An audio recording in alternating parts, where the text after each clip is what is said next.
What's up, guys? Let's get it.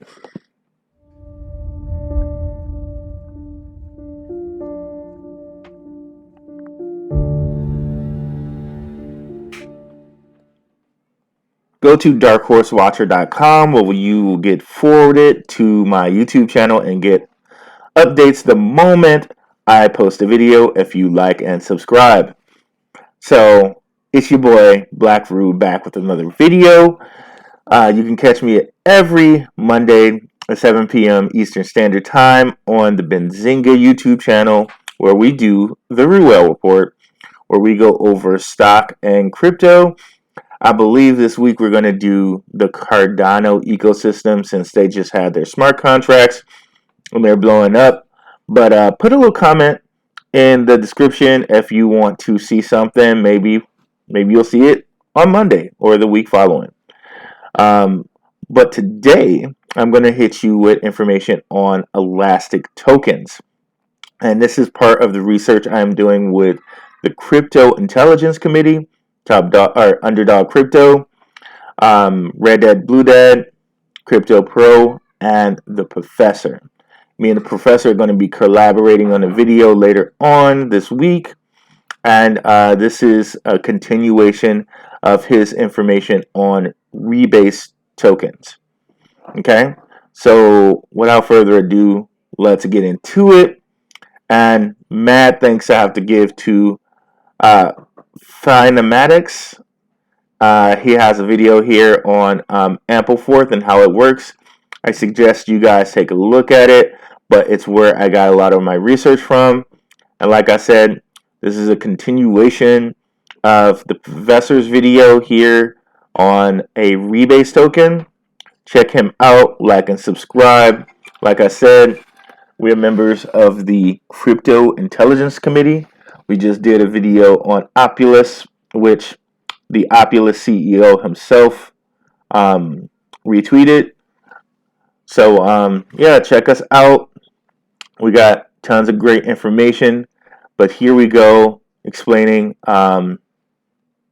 rebase tokens. But before I get into, elastic tokens and continuing rebase. But before I get into that, we're going to be doing a giveaway on the channel. We want to grow the channel. We're right now at around like 520 subscribers. We want to grow the channel and give back to you guys who've been here. So what we're doing is a giveaway of 10 BUSD, and that's Binance USD stablecoin. So what I'm going to need is 4 things from you guys.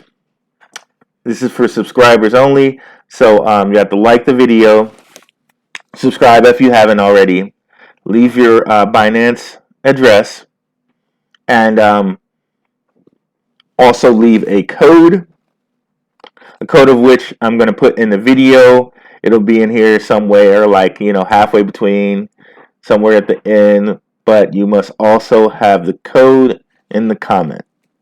All right, so without further ado, let's get into it.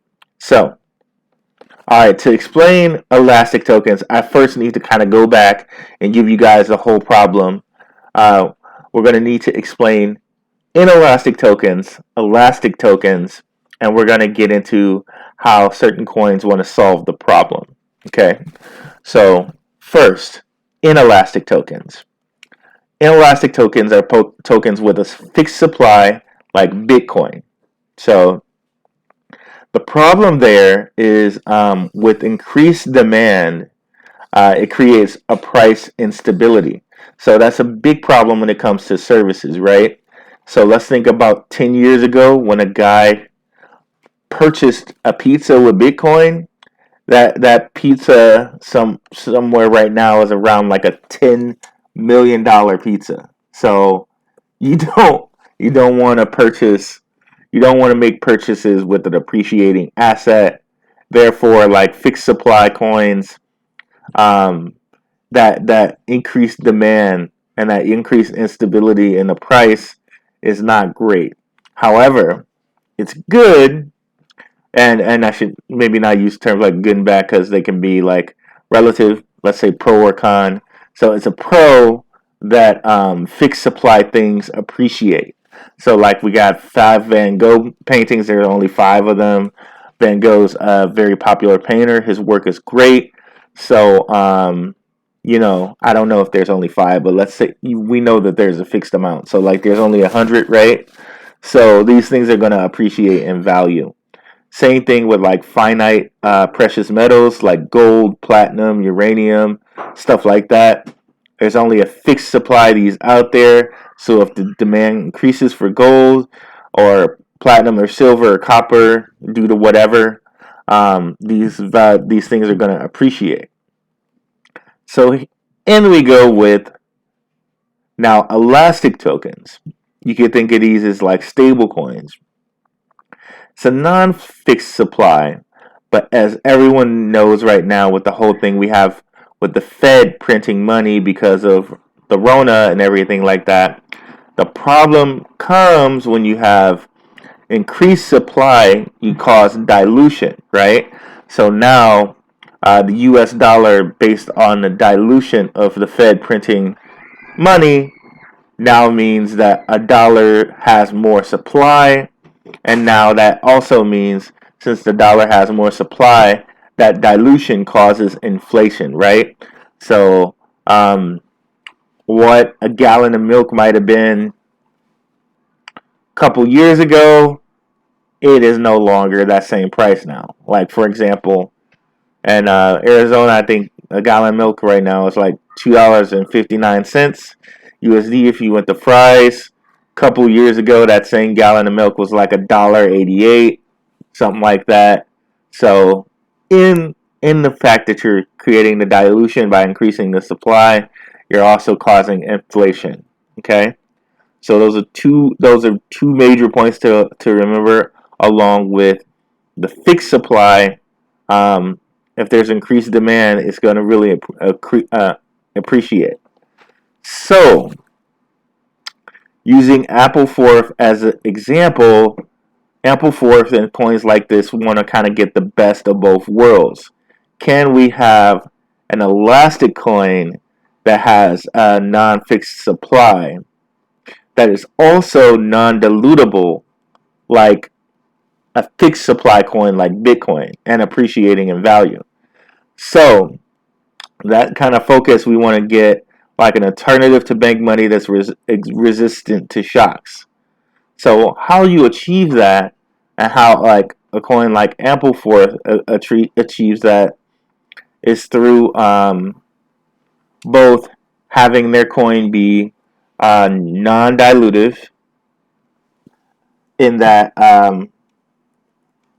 it doesn't dilute because um, they adjust the supply, but also it's elastic, so it's getting the best of both worlds. The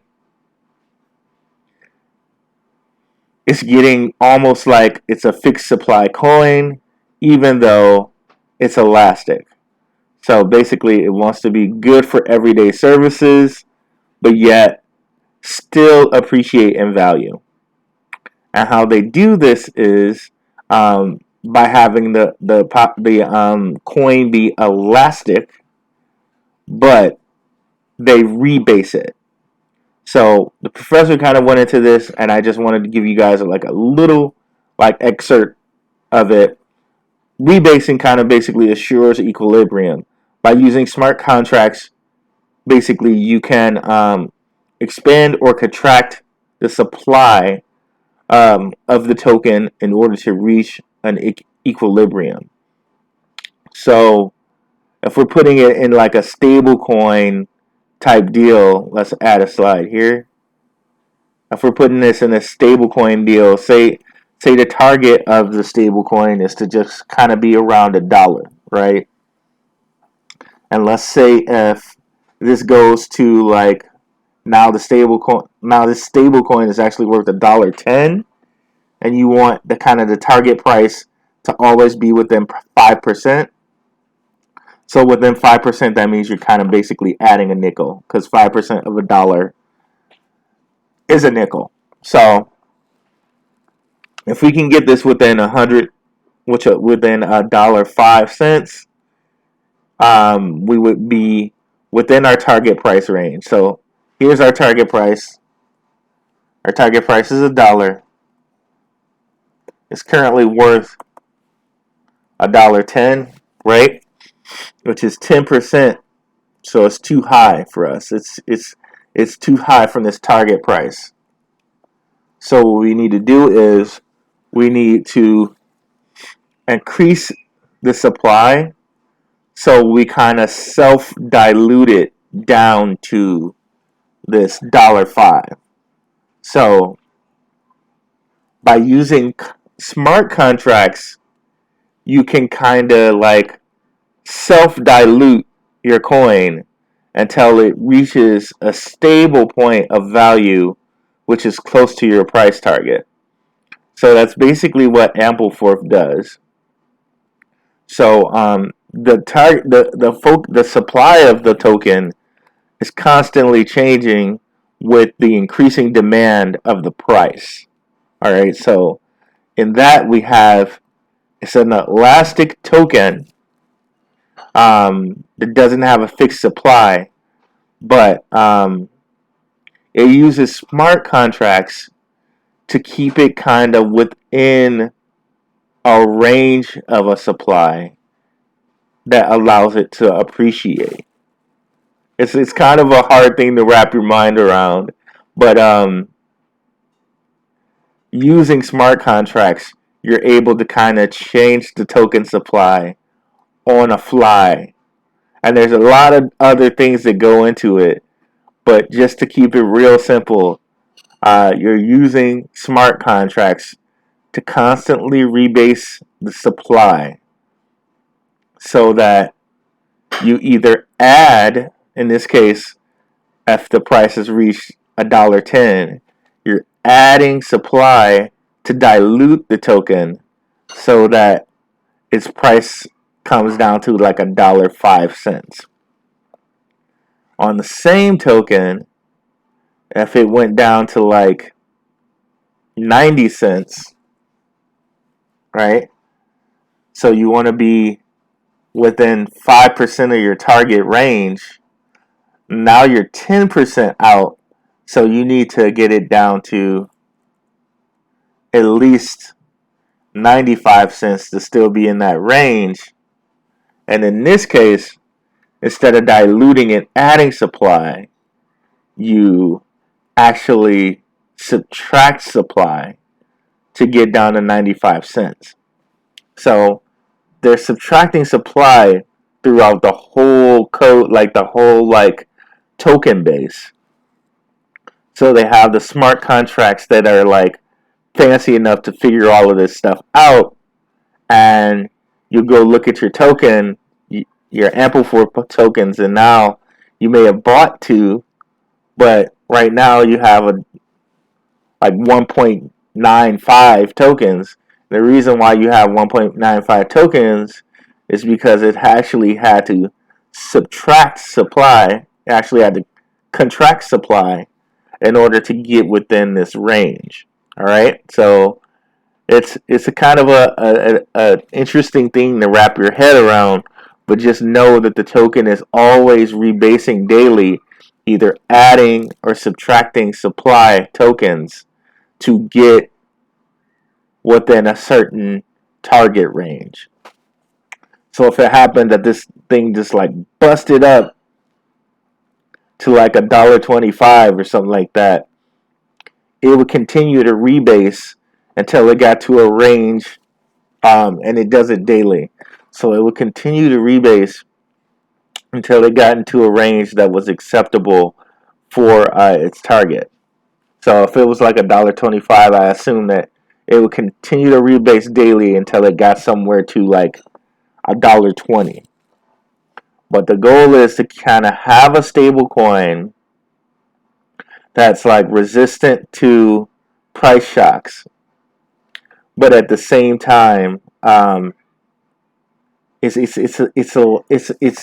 getting the best of both worlds. It's getting the elastic supply greatness of being able to be used for goods and services, but still being an appreciative token as if it was inelastic. So That's the kind of the best way that I can explain it.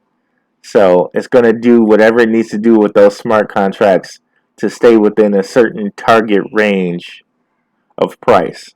And that means it's going to add to or subtract from the supply as it needs to stay within that target. So that's what we have for that. Um, you can catch us on the Ruell Report every Monday at 7 p.m. Eastern Standard Time at Benzinga. Check out some of my previous videos here. Thank you guys so much for watching. I'll catch you guys later. Peace.